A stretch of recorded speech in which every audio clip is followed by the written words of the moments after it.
There is a full-scale, unfiltered wave of corporate-level panic tearing through WNBA executive boardrooms right now. The calm, overly polished off-season discussions about theoretical salary cap flexibility are officially gone. Completely erased. The league office has forcefully slammed control back onto the table and initiated what may be the most brutally calculated countdown in modern women's professional sports history. Welcome back to my channel.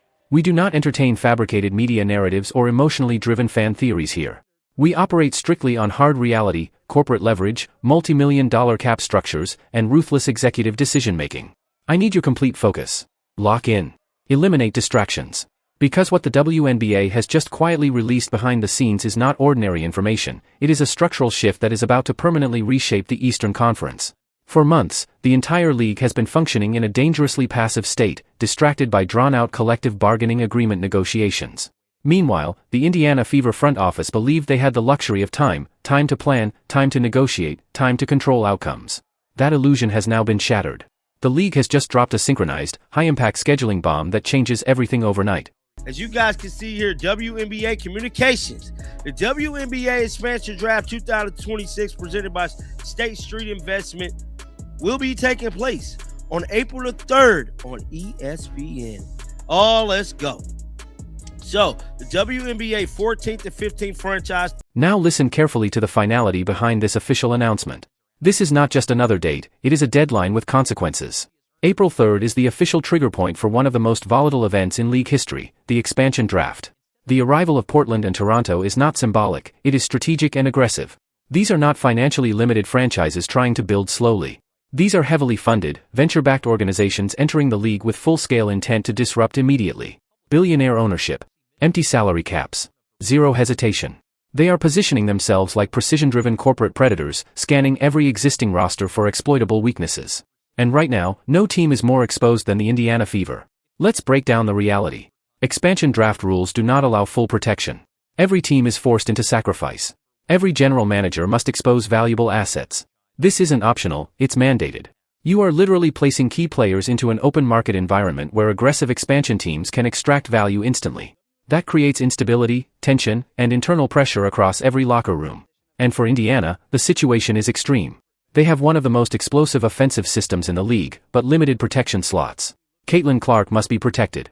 That is non-negotiable. Aaliyah Boston is another foundational pillar. But once those core assets are secured, the remaining decisions become brutally unforgiving. Goes into detail. It says, in preparation for the expansion draft, each of the existing 13 teams will be required to submit the league office by Sunday, March 29th. The roster list that includes every player to whom the team has rights. Players on the team. Now focus on the pressure created by the real deadline, March 29th. This is the moment everything locks in. The general manager has just 96 hours to make irreversible decisions that will define the franchise's competitive future. Every player must be evaluated not emotionally, but mathematically. If you choose to protect a high-usage scorer like Kelsey Mitchell, you risk exposing highly efficient role players like Lexie Hull or Sophie Cunningham, players who are critical to system efficiency. If you prioritize spacing and defensive versatility to maximize Caitlin Clark's playmaking gravity, you could lose your secondary scoring engine entirely. This is not strategy, it's sacrifice management. There is no clean solution. Expansion teams are not looking for weak bench players. They are using advanced analytics to identify undervalued, high-impact contributors. They are targeting glue players, the exact pieces that hold championship systems together. One miscalculation, one incorrect protection decision, and Indiana could lose essential depth overnight. And all of this is happening while mainstream media avoids discussing the real implications. While networks push surface-level narratives, the real operators are moving silently. Now shift your attention beyond the court, because something even larger is developing. Nike is preparing something massive. The silence surrounding Caitlin Clark's signature shoe is not accidental, it is controlled. In today's hyper-connected media environment, total silence only exists when it is being enforced at the highest level. What other way can I get you to say something without spilling the beans? All I know is when they come out, they are going to be incredible. Incredible. That's all I can say. That's all I can say. Everybody who's been anxiously waiting, anticipating. Now analyze the hesitation from Ryan Ruocco with precision. This is not a random commentator, this is a well-connected national broadcaster with access to elite-level information. Yet even he shows visible restraint. He pauses. He recalibrates his words. He avoids specifics. That hesitation is not confusion, it's awareness. He understands the magnitude of what's coming. This is not just a shoe release. This is a global-scale marketing operation. Nike is not simply launching a product, they are engineering demand. By withholding information, they are amplifying anticipation across the global market. This is controlled scarcity at the highest level. Caitlin Clark is not operating within traditional athlete economics anymore. She is generating an independent commercial ecosystem that exists beyond standard league salary structures. She is effectively a global brand entity operating within the framework of a point guard. And that reality is creating discomfort within the established veteran hierarchy. Because they cannot compete with that level of market influence, they are attempting to reshape the narrative. See this landmark deal come together. I mean, it's really incredible. And when you think about the years, I think we've talked about this a lot. This fight has been going on for so long. I mean, we talk about 30 years of the WNBA, being the best, women's basketball league in the world. And this whole time we've just been fighting to be paid like it and to be treated like it. And for a lot of the players that played before me, our generation, this new... Now listen closely to the tone in Diana Taurasi's statement. The confidence.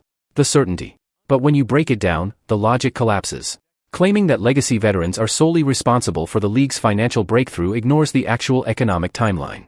Billion-dollar shifts do not happen because of long-term participation alone. The earlier era of the league operated under a heavily supported financial model with limited independent revenue generation. The current explosion in viewership, sponsorships, and merchandise is directly tied to a new level of consumer engagement.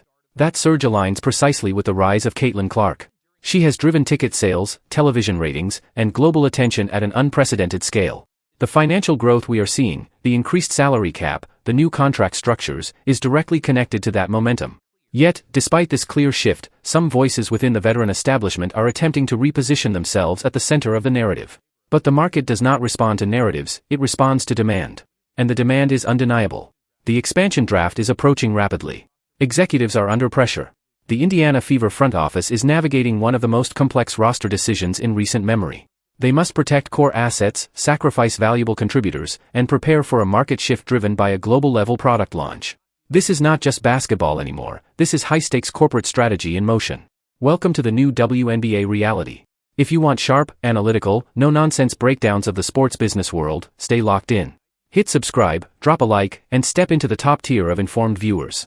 Now I want your analysis. Who does Indiana sacrifice? Which player gets exposed? And how explosive will the market reaction be when the Caitlin Clark shoe finally drops? This is just the beginning. Stay alert. The game has changed, and not everyone will survive it.